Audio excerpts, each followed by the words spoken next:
এখন আমরা ক্লাসে যাব। এখানে সবাই একজন একজন করে পা ধুয়ে তারপরে আমরা ক্লাসে যাব, ঠিক আছে?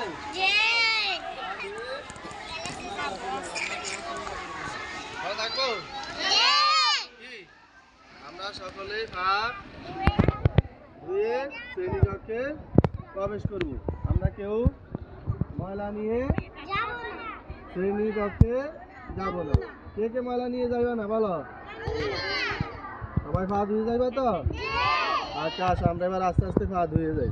আসো সবাই আসো, আমরা এখানে আস্তে আস্তে পা ধুই।